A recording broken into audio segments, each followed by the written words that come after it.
We welcome you back into Morning Moments with Jesus today. I pray you had a great day yesterday. And as we begin our devotion time this morning, it comes out of Psalm chapter 3. And as I was reading Psalms 3 this morning, the Lord reminded me through His Spirit that often in life our spiritual condition is reflected in our physical position. In other words, if you'll look at people, sometimes you can often tell where they are in their lives, if they're happy, if they got joy, or if there's a sadness or a concern upon their lives based on their facial expressions, but often how we carry ourselves and our head down or up. Those types of things are an indicator of where we are spiritually in our lives as well. And that's kind of what David was talking about here in Psalm chapter 3. He says, "Many there be which say of my soul, there is no help for him in God. But you, O Lord, are a shield for me, my glory, and the lifter up of my head. I cried unto the Lord with my voice, and he heard me out of his holy hill. I laid me down and slept. I awake, for the Lord sustained me." See, there's two things going on here at the same time. And David had to make a decision about what he was going to believe and how that belief was going to play out in his daily life. So watch what he's doing here. In verse number 2, he come to the realization that not everybody has the same view of his God that he does. And you and I have to realize that just because you may have a tremendous belief that God is able to do the supernatural in your life, that does not mean that everybody does. But if they come against you with negativity about your God, it is your choice whether that is going to suppress you or whether it is going to allow you to manifest that and show them just how powerful your God is to bring you through troubled times or disheartening times with joy and peace, and allow the Lord to do those things in your life that they say can't be done. See, that's the power of being a believer, guys, is to watch the supernatural, miraculous power of God play out in our lives, and then watch the unbelievers say their God must be real to do the things that he's doing in their lives.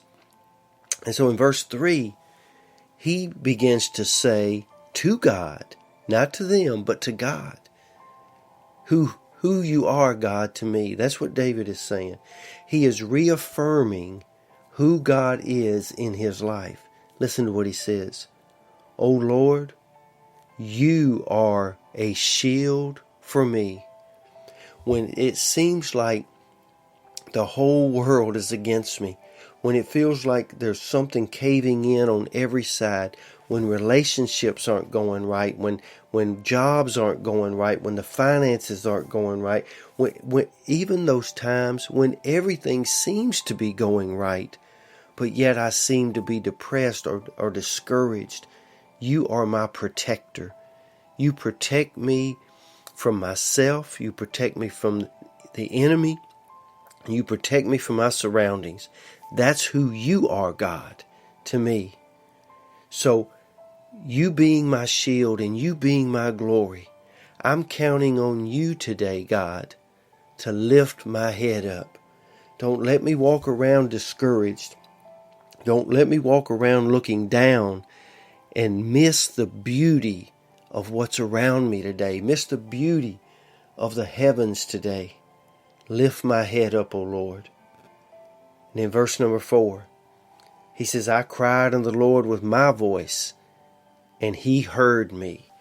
It's almost like he's telling his enemies, listen, when I pray to God, I know my God hears me.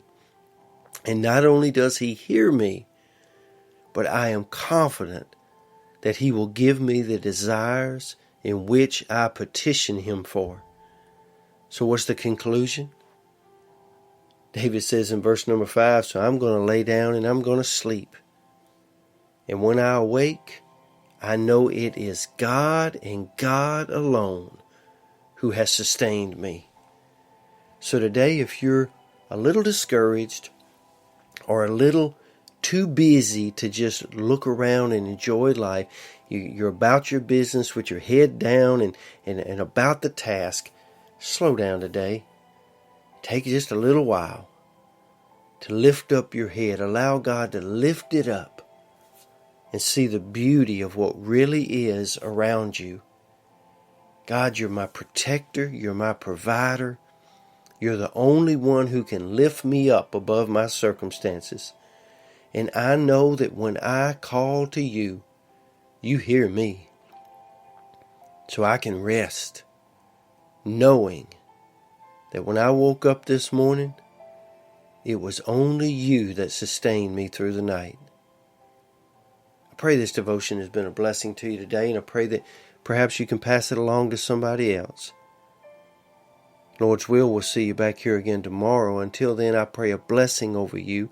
I pray a blessing over your life, over your finances, over your job, over your marriages, over your children, over everything that concerns you. I pray over it this morning. You be safe, you be strong, and you be blessed. And you go out and have a great and wonderful day.